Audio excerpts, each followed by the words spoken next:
దిగడం. ఆయన అక్కడ ఉండేది ఆయన కదా ప్రతిపక్ష నాయకుడు ప్లస్ సీనియర్ మంత్రి. పెరిగేటట్టుగా కనిపిస్తుంది అక్కడ సెగ. అయితే ఉత్తరాంధ్ర సెగ మటుకు పెరిగే వాతావరణమే కనిపిస్తుంది. సార్ ఉద్యోగులకు షాక్, రంగంలోకి బాబు, జీవోల సర్దుబాటు. ఉద్యోగులకు ఒకటే డిఏ ఇవ్వటం, చాలా చర్చలు జరిపిన తర్వాత ఏమేమి వస్తాయని వాళ్ళందరూ ఆశిస్తున్నప్పుడు ఒక్కటే డిఏ ఇవ్వటము, ఇస్తామని ప్రకటించడం చాలా అసంతృప్తి కలిగించింది. అది మనం మాట్లాడాం.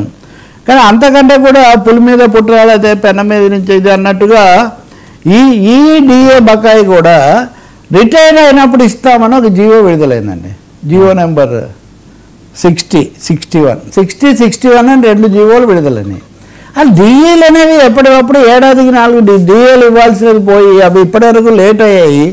లేట్ అయినవైనా ఇస్తామని కాకుండా ఇవ్వడానికి అక్కడ సూత్రప్రాయంగా ఒప్పుకొని ఇవి రిటైర్ అయినప్పుడు మేము వీటిని కలుపుతామనేసరికి ఇంతవరకు రాష్ట్ర చరిత్రలో డిఏ బకాయిలు రిటైర్మెంట్ అప్పుడు ఇవ్వటం అనేది ఎక్కడా లేదు. ఇది చాలా ఆశ్చర్యకరమైంది. గత ప్రభుత్వంలో జరగలేదు అంటే మీరు బాగా చేస్తారని మేమంతా నిలబడితే ఇలా చేస్తారు అని ఒక తీవ్రమైనటువంటి నిరసన వచ్చింది.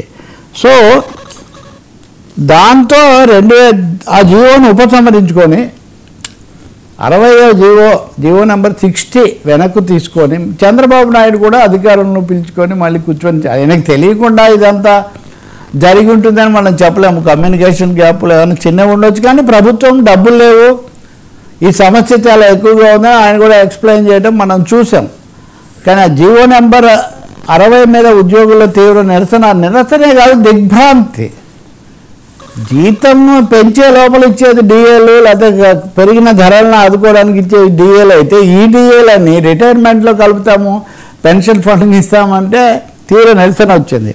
సో ఈ నిరసన ఇంకా పెరగకముందే ఆయన అధికారులతో మాట్లాడి మళ్ళీ జీవో నెంబర్ 61, 62 2 కొత్త జీవోలు విడుదల చేశారు. చేసిన దాన్ని బట్టి ఈ ఒక డిఏ బకాయిని ఒక 4 వాయిదాల్లో ఈ ఏడాది సర్దుబాటు చేస్తాము. మిగిలిన 2027 ఫిబ్రవరి అంటే వచ్చే ఏడు కూడా కాదు, ఆ తర్వాత 7 ఫిబ్రవరిలో ఇస్తాము. ఇంకా మిగిలినవి కొన్ని మేము అవి మాత్రం రిటైర్మెంట్లో పిఎఫ్ ఫండ్స్లో కలుపుతాము. ఈ విధంగా చేశారు. మొత్తం మీద ఉద్యోగ వర్గాల్లో ఉపాధ్యాయుల్లో మటుకు ఇదొక తీవ్రమైన, ఇదిగోండి 2027 ఫిబ్రవరిలోగా ఇస్తామంటే 2027 ఫిబ్రవరిలో ఇస్తామని 2025 అక్టోబర్లో ఒప్పందం చేసుకుంటే ఇంకా దానికి ఎలా ఉంటుంది చెప్పండి. సో ఇదొక పెద్ద నిరసన కార్యక్రమంలాగా తయారైంది. జీవోలు ఇవన్నీ కూడా ఇటు వైసీపీ వాళ్ళు, సరే జగన్మోహన్ రెడ్డి కూడా మాట్లాడినట్టున్నారు ప్రతిపక్షంగా, ఉపాధ్యాయ సంఘాలు, ఉద్యోగ సంఘాలు దీని మీద చాలా తీవ్ర నిరసనగా ఉన్నాయి. ఇస్తున్నట్టు ఇంప్రెషన్ ఇచ్చి అది కాస్త మీరు వెనక్కు వాయిదా వేశారని, ఇంకా అలాగే అన్ని సంఘాలను పిలవలేదు.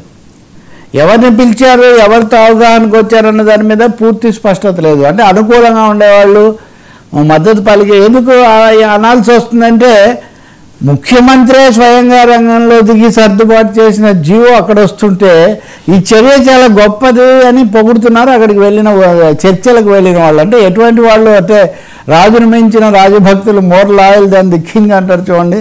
రాజును మించిన రాజభక్తులు లాంటి ఉద్యోగ నాయకులను పెట్టుకొని చేసినందువల్ల వచ్చిన పరిస్థితి.